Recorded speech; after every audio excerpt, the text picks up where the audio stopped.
ಇನ್ನು ಧಾರ್ಮಿಕವಾಗಿ ಬೆಳ್ಳಂಬೆಳಗ್ಗೆ ದೇವಾಲಯಗಳಲ್ಲಿ ಶುದ್ಧಿ ಕಾರ್ಯ ಕೂಡ ಶುರುವಾಗಿದೆ. ಚಂದ್ರಗ್ರಹಣದ ಕಾರಣ ನಿನ್ನೆ ಹಲವು ದೇಗುಲಗಳು ಬಂದ್ ಆಗಿದ್ವು. ದೇವಾಲಯ ಶುದ್ಧೀಕರಣ ಆದ ಮೇಲೆ ಪೂಜೆ ಪುನಸ್ಕಾರ ಶುರುವಾಗ್ತಾ ಇದೆ. ಚಾಮುಂಡಿ ಬೆಟ್ಟ, ನಂಜನಗೂಡು ಸೇರಿದಂತೆ ಹಲವು ಕಡೆ ದೇಗುಲಗಳ ಶುದ್ಧೀಕರಣ ಕಾರ್ಯ ನಡೀತಾ ಇದೆ.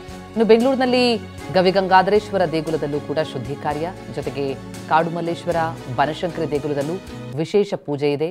ಪವಿತ್ರ ನದಿಗಳಲ್ಲಿ ಭಕ್ತರು ಪುಣ್ಯ ಸ್ನಾನ ಕೂಡ ನೆರವೇರಿಸ್ತಾ ಇದ್ದಾರೆ. ದೃಶ್ಯಗಳನ್ನು ನೋಡ್ತಾ ಇದ್ದೀವಿ.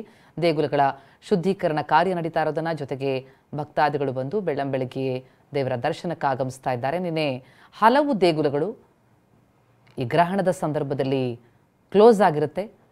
ನಂತರ ಶುದ್ಧೀಕರಣ ಮಾಡಿ ಪೂಜೆ ಪುನಸ್ಕಾರ ಮಾಡಿ ಆ ಬಳಿಕವಷ್ಟೇ ದರ್ಶನಕ್ಕೆ ಅವಕಾಶ.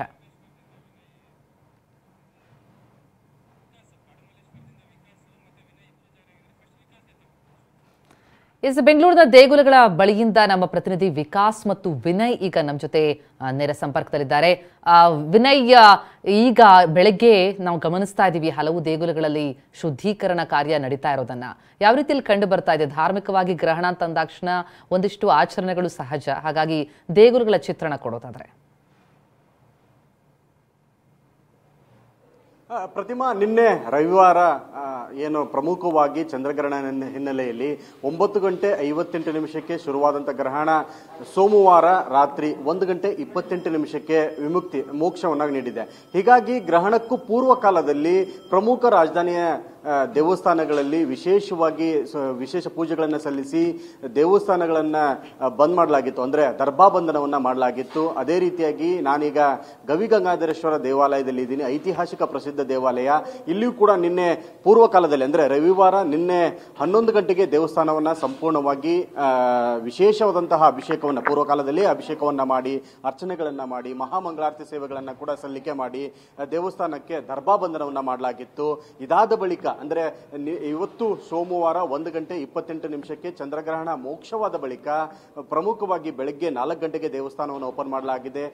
ಓಪನ್ ಮಾಡಿದ ನಂತರ ಶುದ್ಧಿ ಕಾರ್ಯಗಳನ್ನ ಶುಚಿ ಕಾರ್ಯಗಳನ್ನ ಎಲ್ಲವನ್ನೂ ಮಾಡಿದ ಬಳಿಕ 6 ಗಂಟೆಯಿಂದಲೇ ವಿಶೇಷವಾದಂತಹ ಪೂಜಾ ಕೈಂಕರ್ಯಗಳು ಶಿವನಿಗೆ ಈಡೇರ್ತಾ ಇದೆ. ಪಂಚಾಮೃತಾಭಿಷೇಕ ಆಗಿರ್ಬೋದು, ಮಹಾಮಂಗಳಾರತಿ ಆಗಿರ್ಬೋದು, ಜೊತೆಗೆ ವಿಶೇಷವಾದಂತಹ ಅರ್ಚನೆಗಳು ಕೂಡ ಮಾಡಲಾಗ್ತಾ ಇದೆ. ಯಾಕಂದ್ರೆ ಗ್ರಹಣ ಸಂದರ್ಭದಲ್ಲಿ ಇರುವಂತಹ ದೋಷದ ನಿವಾರಣೆ ಆಗಿರ್ಬೋದು, ಜನತೆಗೆ ಒಳ್ಳೆಯ ಕಾರ್ಯಗಳಾಗಿರ್ಬೋದು ಮತ್ತು ಮುಂದಿನ ದಿನಮಾನಗಳಲ್ಲಿ ಯಾವುದೇ ರೀತಿಯಂತಹ ಪ್ರಾಕೃತಿಕ ವಿಕೋಪ ಆಗಲಿ ಅಥವಾ ಯಾವುದೇ ರೀತಿಯಂತಹ ಸಮಸ್ಯೆಗಳು ಬರದೇ ಇರಲಿ ಅನ್ನೋ ನಿಟ್ಟಿನಲ್ಲಿ ಬೆಳಗ್ಗೆಯಿಂದಲೇ ವಿಶೇಷವಾಗಿದ್ದಂತಹ ಪೂಜಾ ಕೈಂಕರ್ಯಗಳು ನಡೀತಾ ಇದೆ. ಅದರಲ್ಲೂ ಪ್ರಮುಖವಾಗಿ ಬೆಂಗಳೂರಿನ ಗವಿಪುರದಲ್ಲಿರುವಂತಹ ಗವಿಗಂಗಾಧರೇಶ್ವರ ದೇವಸ್ಥಾನ ವಿಶೇಷವಾಗಿರುವಂಥದ್ದು ಐತಿಹಾಸಿಕ ದೇವಸ್ಥಾನ.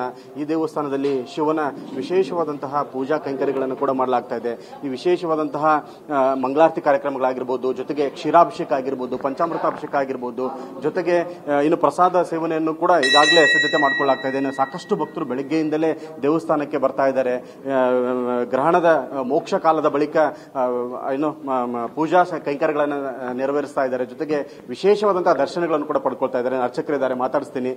ಸರ್, ಯಾವಾಗಿಂದ ಗ್ರಹಣ ಮೋಕ್ಷ ಕಾಲ ಆದ ಬಳಿಕ ವಿಶೇಷವಾಗಿ ಇವತ್ತು ಗವಿಗಂಗಾಧರೇಶ್ವರನಿಗೆ ಪೂಜಾ ಕೈಂಕರ್ಯ ನಡೆದಿದೆ, ಏನೇನೆಲ್ಲ ಅಭಿಷೇಕಗಳಾಗಿದೆ? ಈಗ ಬೆಳಗ್ಗೆ 5 ಗಂಟೆಗೆ ವಿಶೇಷವಾಗಿ ಸ್ವಾಮಿ ದ್ವಾರ ಪ್ರಾರ್ಥನೆ ಮಾಡಿ ದ್ವಾರದ ದರ್ಶನ ಮಾಡ್ಕೊಂಡು ನಾವು ಪ್ರವೇಶ ಮಾಡಿದ್ದೀವಿ. ಎಲ್ಲ ಶುದ್ಧೀಕರಣ ಆಗಿದೆ. ಶುದ್ಧೀಕರಣ ನಂತರ, ಯಾಕಂದ್ರೆ ನೆನ್ನೆಲ್ಲ ದರ್ಭಬಂಧನ ಮಾಡಿದ್ವಿ, ಆ ದರ್ಭಬಂಧನ ಎಲ್ಲ ವಿಸರ್ಜನೆ ಮಾಡಿಬಿಟ್ಟು ಅದನಂತರ ಮಹಾಗಣಪತಿ ಪೂಜೆ ಮಾಡಿ ಪುಣ್ಯಾಹ ವಾಚನೆ ಮಾಡಿದ್ದೀವಿ. ಪುಣ್ಯಾಹ ಜಲ ಸಂಪ್ರೋಕ್ಷಣೆ ಆಗಿದೆ. ಈಗ ಸ್ವಾಮಿಗೆ ಪಾರ್ವತಿ ಪರಮೇಶ್ವರನ ಆವಾಹನೆ ಮಾಡಿ ಸ್ವಾಮಿಗೆ ವಿಶೇಷವಾಗಿ ಏಕಾದಶವಾರ ಮಹಾರುದ್ರಾಭಿಷೇಕ, ಕ್ಷೀರಾಭಿಷೇಕ, ಪಂಚಾಮೃತ ಅಭಿಷೇಕ ಆದಿಗಳೆಲ್ಲ ಮಾಡಿ ವಿಶೇಷ ಅಲಂಕಾರ ಪುಷ್ಪಾಲಂಕಾರಾದಿಗಳನ್ನ ಮಾಡಿ ಮಹಾಮಂಗಳಾರತಿ ಮಾಡಿ ಆ ಕ್ಷೀರ ನೈವೇದ್ಯ, ಗೋಕ್ಷೀರ ನೈವೇದ್ಯ ಮಾಡಿ ಆ ಸ್ವಾಮಿಗೆ ಆ ತೀರ್ಥ ಪ್ರಸಾದ ಎಲ್ಲ ಭಕ್ತಾದಿಗಳಿಗೂ ವಿಶೇಷ. ಯಾಕಂದ್ರೆ ಆ ಚಂದ್ರಗ್ರಹಣ ದೋಷ ಏನಿದೆಯೋ ಎಲ್ಲಾ ತರದ್ದು ದೋಷಗಳು ಎಲ್ಲರಿಗೂ ನಿವಾರಣೆ ಆಗಲಿ ಅಂತೇಳಿ ಆ ಪಾರ್ವತಿ ಪರಮೇಶ್ವರ ಸಹಿತ ಗಂಗಾಧರೇಶ್ವರನಲ್ಲಿ ಪ್ರಾರ್ಥನೆ ಮಾಡಿ ವಿಶೇಷವಾದ ಅನುಗ್ರಹ ಆಗಲಿ ಅಂತೇಳಿ ಪ್ರಾರ್ಥನೆ. ಭಕ್ತಾದಿಗಳ ಪ್ರಸಾದ ಸೇವೆ ಎಲ್ಲ ಕೂಡ ಇರುತ್ತೆ ಮೇಲೆ? ಹೌದು, ನೆನ್ನೆ ಪೂರ್ತಿ ನಿರ್ಬಂಧವಾಗಿತ್ತು. ಇವತ್ತು ಸ್ವಾಮಿಗೆ ಅಭಿಷೇಕ, ಯಾಕಂದ್ರೆ ಅದಕ್ಕೆ ಕ್ಷೀರ ನೈವೇದ್ಯ ಮಾಡ್ತಾ ಇರೋದು. ಆ ಚಂದ್ರ ಸ್ವರೂಪವಾಗಿರುವಂತಹ ಆ ಕ್ಷೀರ ನೈವೇದ್ಯ ಮಾಡಿ ದಧ್ಯಾನ್ನ ಮತ್ತೆ ಸಕ್ರ ಪೊಂಗಲ್ ನೈವೇದ್ಯ ಆಗುತ್ತೆ ಸ್ವಾಮಿಗೆ. ಅದೆಲ್ಲರಿಗೂ ಪ್ರಸಾದ ವಿನಿಯೋಗ ಆಗುತ್ತೆ ವಿಶೇಷ. ಧನ್ಯವಾದಗಳು ದೀಕ್ಷಿತ್ರೆ. ಇದು ಸದ್ಯಕ್ಕೆ ಗವಿಗಂಗಾಧರೇಶ್ವರ ದೇವಾಲಯದಲ್ಲಿ ನಡೆದಿರುವಂತಹ ಪೂಜಾ ಕೈಂಕರ್ಯಗಳು ಮತ್ತು ವಿಶೇಷವಾದಂತಹ ಶಿವನಿಗೆ ಅಭಿಷೇಕ ಪೂಜೆಗಳು, ಗ್ರಹಣದ ಮೋಕ್ಷದ ಬಳಿಕ ನಡೆಯುತ್ತಿರುವಂತಹ ವಿಶೇಷ ಸೇವೆಗಳು, ಇದನ್ನ ಭಕ್ತಾದಿಗಳು ಕೂಡ ಕಣ್ತುಂಬಿಕೊಳ್ತಾ ಇದ್ದಾರೆ, ಸೇವೆಯನ್ನು ಪಡಿತಾ ಇರೋದು ಕಂಡು ಬರ್ತಾ ಇದೆ. ಪ್ರತಿಮಾ. ಎಸ್ ವಿನಯ್, ಹಾಗೆ ಕಾಡುಮಲ್ಲೇಶ್ವರ ದೇಗುಲದ ಬಳಿಯಿಂದ ನಮ್ಮ ಪ್ರತಿನಿಧಿ ವಿಕಾಸ್ ಕೂಡ ನೇರ ಸಂಪರ್ಕದಲ್ಲಿದ್ದಾರೆ. ಬೆಳಗಾವಿಯಿಂದ ಸಹದೇವ್ ಜಾಯ್ನ್ ಆಗಿದ್ದಾರೆ. ವಿಕಾಸ್, ಮೊದಲಿಗೆ ನಿಮ್ಮಿಂದ ನಾನು ಪಡೆಯೋದಾದ್ರೆ ಮಾಹಿತಿಯನ್ನ ಹೇಗೆ ಕಂಡು ಬರ್ತಾ ಇದೆ ಕಾಡುಮಲ್ಲೇಶ್ವರ ದೇಗುಲ? ಭಕ್ತಾದಿಗಳು ಬರ್ತಾ ಇದ್ದಾರೆ ಅಂತ ಅನ್ಸುತ್ತೆ ದೇವರ ದರ್ಶನಕ್ಕೆ?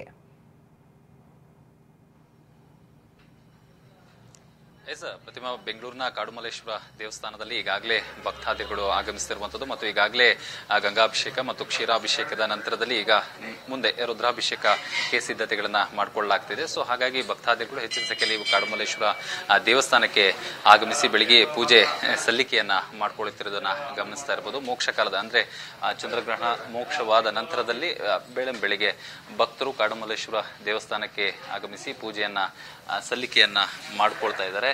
ಸೊ ಎಲ್ಲರೂ ಕೂಡ ಅಂದ್ರೆ ರಾತ್ರಿ ದೇವಸ್ಥಾನಗಳನ್ನ ಗ್ರಹಣ ಹಿನ್ನೆಲೆಯಲ್ಲಿ ಮುಚ್ಚಲಾಗಿತ್ತು. ಸೊ ಬೆಳಿಗ್ಗೆ ತೆರೆದ ನಂತರದಲ್ಲಿ ಮೊದಲು ಗಂಗಾಭಿಷೇಕ ಮಾಡಿ ಕ್ಲೀನ್ ಮಾಡಲಾಗುತ್ತೆ. ನಂತರ ಕ್ಷೀರಾಭಿಷೇಕದ ನಂತರದಲ್ಲಿ ಈಗ ರುದ್ರಾಭಿಷೇಕಕ್ಕೂ ಕೂಡ ಸಿದ್ಧತೆಯನ್ನ ಮಾಡಿಕೊಳ್ಳಲಾಗ್ತಿರುವಂಥದ್ದು. ನನ್ನ ಜೊತೆ ಕಾಡುಮಲ್ಲೇಶ್ವರ ದೇವಸ್ಥಾನದ ಅರ್ಚಕರು ಇರುವಂಥದ್ದು.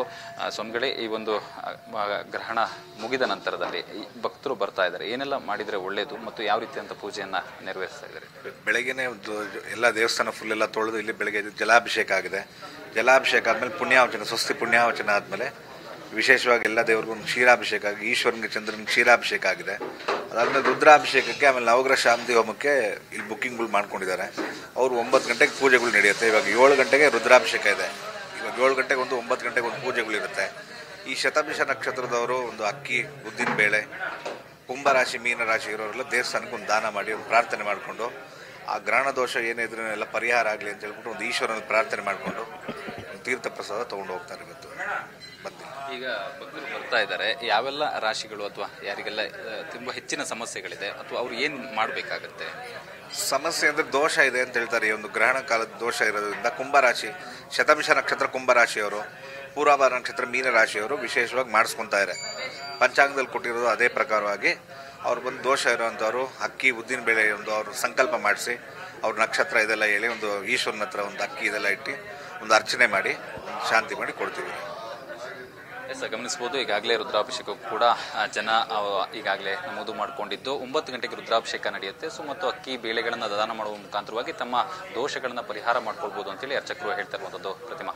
ಎಸ್ ವಿಕಾಸ್, ಹಾಗೆ ಬೆಳಗಾವಿಯಿಂದ ಸಹದೇವ್ ಸಂಪರ್ಕದಲ್ಲಿದ್ದಾರೆ. ಸಹದೇವ್, ಬೆಳಗಾವಿಯಲ್ಲಿ ಯಾವ ರೀತಿಯಾದಂತಹ ಚಿತ್ರಣ ಕಂಡು ಬರ್ತಾ ಇದೆ? ಪ್ರತಿಮಾ, ಏನು ಬೆಳಗಾವಿಯಲ್ಲೂ ಕೂಡ ದೇವಸ್ಥಾನಗಳಲ್ಲಿ ಈಗ ಪೂಜೆ ಪುರಸ್ಕಾರಗಳು ಆರಂಭ ಆಗಿರುವಂಥದ್ದು. ನಾನೀಗ ಬೆಳಗಾವಿಯ ಕಪಿಲೇಶ್ವರ ದೇವಸ್ಥಾನದಲ್ಲೇ ಇದ್ದೇನೆ. ಇದು ಏನು ಪ್ರಸಿದ್ಧ ಕಾಶಿ ಅಂತೇಳೇನೆ ಪ್ರಸಿದ್ಧಿಯನ್ನು ಪಡೆದಿರುವಂಥದ್ದು. ಈ ಒಂದು ದೇವಸ್ಥಾನದಲ್ಲಿ ನಿನ್ನೆ ಮಧ್ಯಾಹ್ನ 12:20ಕ್ಕೆ ಏನು ದೇವಸ್ಥಾನವನ್ನ ಆ ಒಂದು ಶಿವಲಿಂಗ ಮೂರ್ತಿಯನ್ನ ಬಿಲ್ವ ಪತ್ರೆಗಳ ಅರ್ಪಣೆ ಮಾಡೋದ್ರ ಮೂಲಕ ಕಂಪ್ಲೀಟ್ ಆಗಿ ಬಂದ್ ಮಾಡಿ ದೇವಸ್ಥಾನ ಬಾಗಿಲು ಕೂಡ ಬಂದ್ ಮಾಡಲಾಗಿತ್ತು. ಆದ್ರೆ ಮಧ್ಯರಾತ್ರಿ ಯಾವಾಗ ಗ್ರಹಣ ಮೋಕ್ಷವಾಯಿತು ಆ ನಂತರ ದೇವಸ್ಥಾನದಲ್ಲಿ ಪೂಜೆ ಪುರಸ್ಕಾರಗಳು ಆರಂಭ ಆಗಿರುವಂತದ್ದು. ಈಗಷ್ಟೇ ಸಾಕಷ್ಟು ಭಕ್ತರು ಕೂಡ ಬೆಳಗ್ಗೆಯಿಂದಲೂ ಕೂಡ ದೇವರ ದರ್ಶನಕ್ಕೆ ಬರ್ತಾ ಇದ್ದಾರೆ.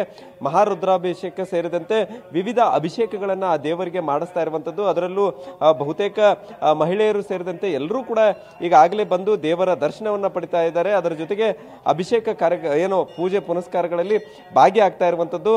ಸದ್ಯ ಈಗ ಬೆಳಗಾವಿಯ ಕಪಿಲೇಶ್ವರ ದೇವಸ್ಥಾನ ಸೇರಿದಂತೆ ಬಹುತೇಕ ಎಲ್ಲಾ ದೇವಸ್ಥಾನದ ಬಾಗಿಲುಗಳು ಕೂಡ ಓಪನ್ ಆಗಿರುವಂತದ್ದು. ಎಂದಿನಂತೆ ಭಕ್ತರು ಬಂದು ಕೂಡ ಈಗ ದರ್ಶನವನ್ನ ಪಡಿತಾ ಇರುವಂತದ್ದನ್ನು ದೃಶ್ಯಾವಳಿಗಳಲ್ಲಿ ಗಮನಿಸಬಹುದಾಗಿದೆ. ಬೆಳಗಾವಿಯ ಪ್ರಸಿದ್ಧ ಯಲ್ಲಮ್ಮ ದೇವಸ್ಥಾನ ಕೂಡ ಏನು ಮಧ್ಯರಾತ್ರಿ 1:15ವರೆಗೂ ಕೂಡ ಬಾಗಿಲು ಬಂದಾಗಿತ್ತು. ಅದಾದ ಬಳಿಕ ದೇವಸ್ಥಾನ ಶುದ್ಧೀಕರಣಗೊಳಿಸಿ ಭಕ್ತರಿಗೆ ದರ್ಶನಕ್ಕೆ ಅನುವು ಮಾಡಿಕೊಟ್ಟಿರುವಂತದ್ದು. ಇಲ್ಲೂ ಕೂಡ ಕಪಿಲೇಶ್ವರ ದೇವಸ್ಥಾನದಲ್ಲಿ ಬಹುತೇಕ ಇವತ್ತು ಸೋಮವಾರ ಆಗಿರುವಂತಹ ಕಾರಣಕ್ಕಾಗಿ ಭಕ್ತರ ಸಂಖ್ಯೆ ಹೆಚ್ಚಿನ ಸಂಖ್ಯೆಯಲ್ಲಿ ಬರ್ತಾ ಇರುವಂತದ್ದು.